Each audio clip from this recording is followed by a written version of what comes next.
All right, switching gears now. Democrats facing the very real possibility of an historic upset in California as a new poll finds two Republican candidates leading in California's gubernatorial primary. Our next guest is at the top of that poll, says there's a revolution brewing in California. California gubernatorial candidate Steve Hilton joins me now. Steve, great to see you as always. You are our former colleague, so obviously we really like you. But how the heck are you, a conservative, leading the polls in such a liberal state like California?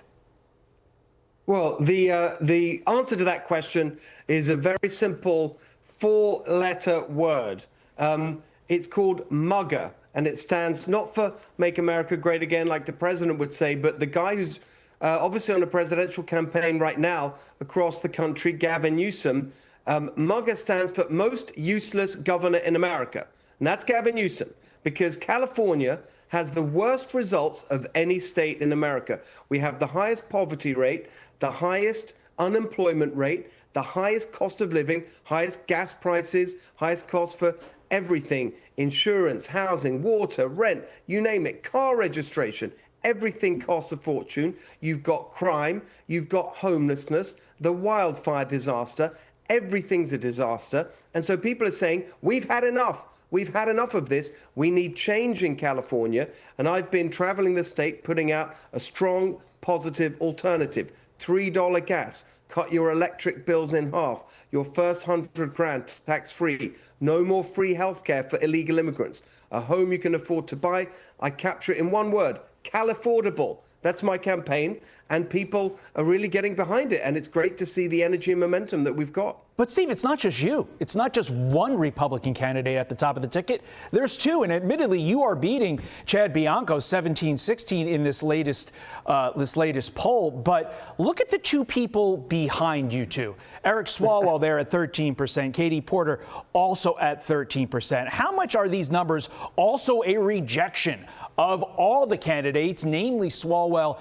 and Porter, that the Democrats are putting out there? Yeah, and there's another one. If you look at the Real Clear Politics average right now, I'm not sure it takes into account that latest poll, but the numbers are going to be pretty much the same.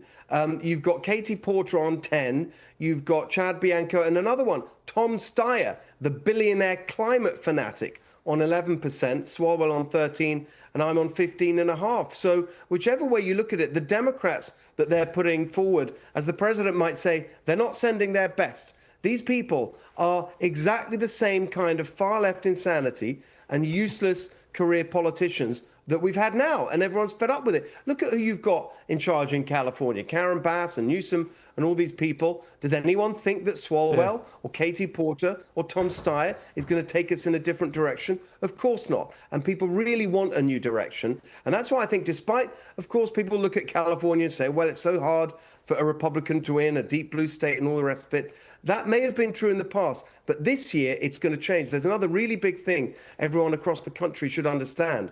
We've got voter ID on the ballot in November in California. I know we're all talking about the SAVE Act, but here in California, it's on the ballot in November. That's going to mean a really big Republican turnout. And that's another reason why I'm very confident that in November I'll be elected the new Republican governor of California. I mean, we're certainly watching for that. Obviously, Democrats are going to be under a lot of pressure to coalesce around one candidate to go against you, to go against Bianco heading into June. We will see if that happens, because the egos involved are large on the Democratic side. And this could set up nicely for you, Steve Hilton, to become the next governor of California. We can say we knew you when. Steve Hilton, thank you so much, sir. Appreciate it. I'm Steve Ducey. I'm Brian Kilmeade. And I'm Ainsley Earhart. And click here to subscribe to the Fox News YouTube page to catch our hottest interviews and most compelling analysis.